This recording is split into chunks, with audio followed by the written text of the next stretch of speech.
北朝鮮の金正恩委員長が同性報道に登場し、死亡説を唱えていた2人の韓国の元脱北者野党議員は大恥をかく結果となりました。金正恩委員長は歩けない、死を確信していると話したのは北朝鮮から脱北し、4月の総選挙で当選したテヨンホとチソンホの2人の議員で、彼らに対する批判が集まりました。2人は信頼できる北朝鮮の内部消息筋であるということを根拠に信憑性のある情報だと主張していましたが、不確かな情報で韓国国内を混乱に陥れたことになりました。与党共に民主党からは、根拠のない主張をしたことに対して国民に誤って反省する態度を見せるべきだ。つまらない公明心こそ国家安全保障を危うくする主犯、などと厳しく批判されています。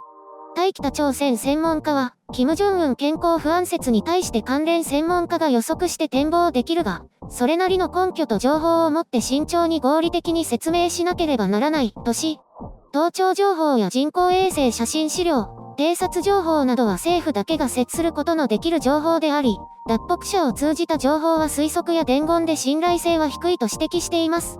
大統領府はこの2人に対して、常識的に推論してもとんでもない主張という立場として不快感をあらわにしています。加えて、手術は受けていないと判断しているとし、簡単な手術もないかという質問にもそうだときっぱり否定しています。2人は依然として、健康状態に問題がないか、結論に飛びつかずもう少し見守ろう。この20日間健康には何の異常もなかったのだろうか、と主張し、はっきりと謝罪はしませんでした。ある野党議員は彼らを擁護し続けました。しかし5月4日になってテヨンホ議員は、去る2日の間多くの叱責を受けて私の一言が及ぼす影響を切実に実感した。理由以下を問わず国民の皆様に謝罪申し上げる、と話しました。与党議員は、2人は公人である。単純な脱北者ではなく、今は大韓民国立法府の国会議員であれば、一言の重さが違う、とし、市場通りでおしゃべりをすることとは違うのだ、と話しました。続いて、もちろんミスはすることがある。その後すぐに過ちを認めて謝罪をするのが正しい。国会国防委員会や情報委員会には絶対に入らないでいただきたい、と厳しく非難しました。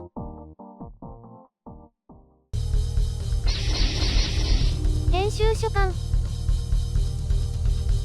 これだけ大きな騒ぎになったそもそもの発端は北朝鮮専門メディア NK の報道に続いて CNN が大々的に報じたことでした。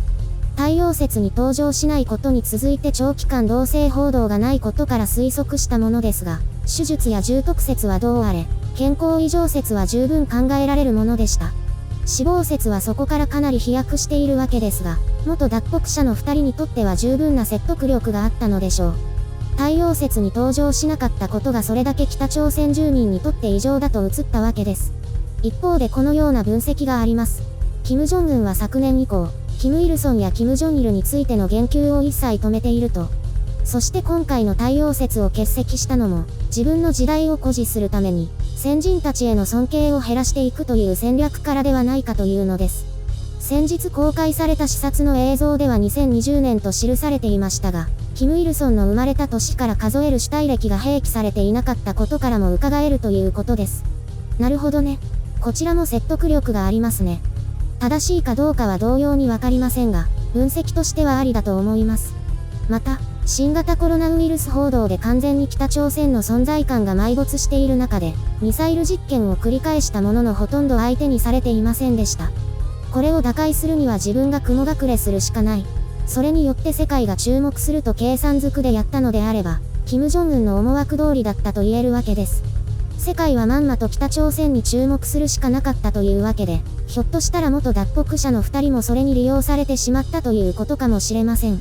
さらにはこうして国内でも健康異常説や死亡説を流すことで、反対勢力をあぶり出す狙いもあったのではないかという主張もあるようです。なるほどね。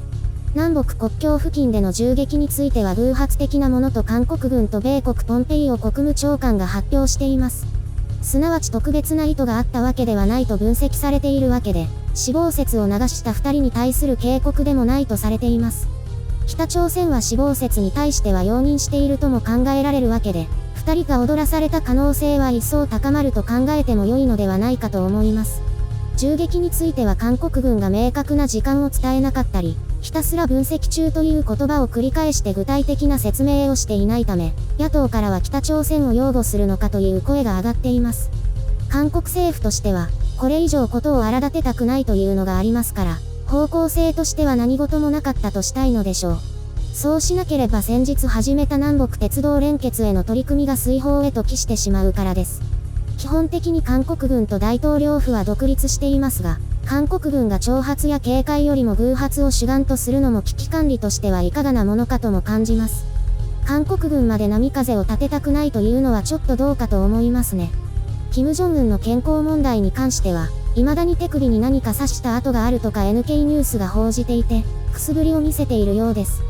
テヨンホはすぐ後ろに控えていた車は普段はなく、金正日の末期にも待機していたものと同じ意味がある、歩けないから準備されているものとして食い下がりました。しかし結局のところはそう袋叩きにあって謝罪を余儀なくされたというところです。厳しい批判に耐えられなくなったことと、これ以上持論を維持できなくなったのでしょう。もう彼らの言葉には耳を傾けないでしょうし、口を開けなくなったでしょう。社会的に極めて厳しい制裁を受けたことになりましたね。この今回明らかになった車両はレクサスの SUV モデルだと言われていて、複雑な経路を経て北朝鮮に持ち込まれたのではないかという見方がされています。南北首脳会談の時のベンツもイタリアで購入して日本や韓国、ロシアなどを経由したそうですから、金正恩の好みで安保理の制裁違反を交わして密輸されたものだとされています。米国トランプ大統領は、彼が健康であってよかった、とコメントを出していますが、なんというか、こういうことを気兼ねなく言えるというのも楽な立場ですね。結局韓国政府は韓国の監視衛星や無人偵察機では画像が荒すぎて判断できず、それよりも10倍以上鮮明な画像を撮影できる米国の監視衛星や偵察機の情報に頼ったとされています。ただそれならトランプ大統領やポンペイオ国務長官がなぜ曖昧な発言を繰り返したのかも不明ですね。北朝鮮も監視されていることは常に意識していて、混乱を狙った様々な策を講じたことで米国側の分析を容易にしなかったからかもしれません。なんだかんだで金正恩はどうにかして国内の反対勢力を抑え込んで自らの尊厳を高め続け、激動の国際社会でもなんとか生き残っているわけですから、過小評価することはできないと思います。今回久しぶりに画面に登場したわけですが、はちきれんばかりにまで太った姿を見て、国民の不満が高まらないのかとも思います。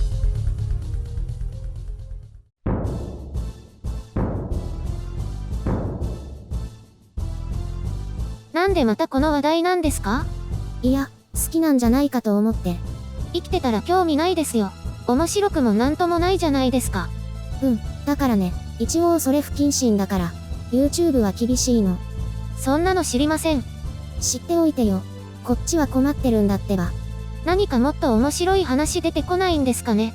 ほら、糖尿で足が悪いとか一時期言われていたわけじゃないですか。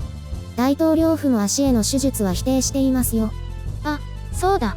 キム・ヨジョンの膝上スカートが気持ち悪かったです。なんで膝出すんですかね？そこ、確かに私も気になったけど、結構短かったですよね。何か本当にゾッとしました。きっと春を意識したんじゃないですかね。男性を意識していたとすると気持ち悪いです。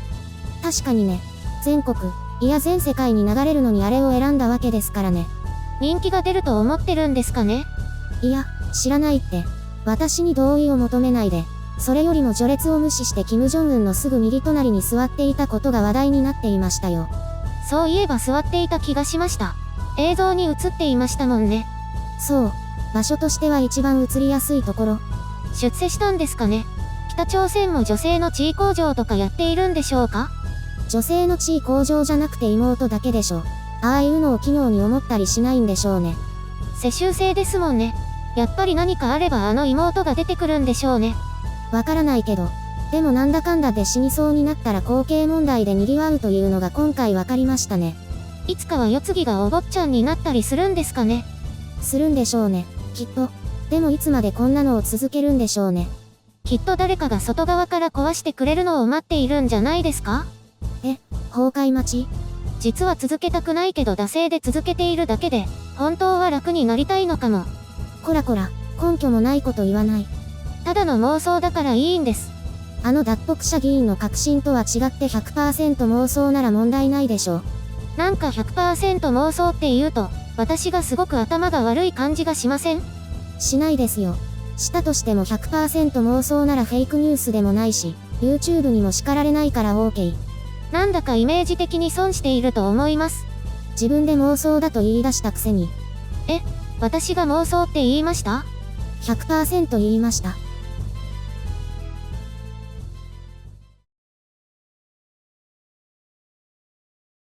ふふふ、10万円の給付金申請をやりました。私変なエラーが出続けるんですけど、なんだか窓口で手続きしてくださいみたいな。ああ、それ私も出ましたよ。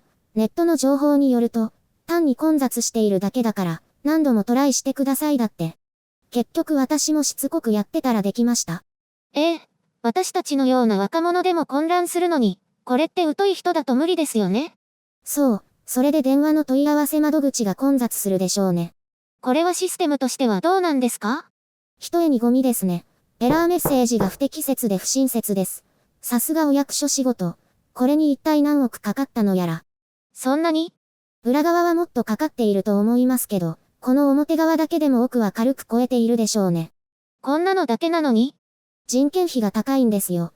孫受けのさらに下まで発注するから。ひえ、恐ろしい世界ですね。建設と一緒で。それでもスマートフォンでできるんですね。私、何年か前に確定申告した時に、オンラインでやろうとしたらできなくて、結局紙に印刷しました。ああ、あれは IC カードリーダーが必要だったからですよ。今は確定申告もスマートフォンでできるらしいですよ。iPhone も？ iPhone も日本版なら7以降、海外版でも8以降なら NFC チップが入っているので可能です。ちなみに私の Pixel 2 XL は対応していません。変なのをオークションで買うからでしょ？そういえば確定申告をオンラインでやったら3000円くらいもらえるっていうのはなくなったのか。もうスマートフォンの時代ですね。むしろ今年からは電子化を推進しているらしいです。私にとっては楽になるけど。ところで給付金申請のやり方教えてください。4桁の暗証番号と6桁以上の署名用暗証番号を覚えてる？署名用って何ですか？申し込みの時の紙に書いてあるはず。そんなのありましたっけ？ちゃんと保管してるんじゃないの？全く記憶にないです。区役所か地域センター行きですね。思い当たるの試してみます。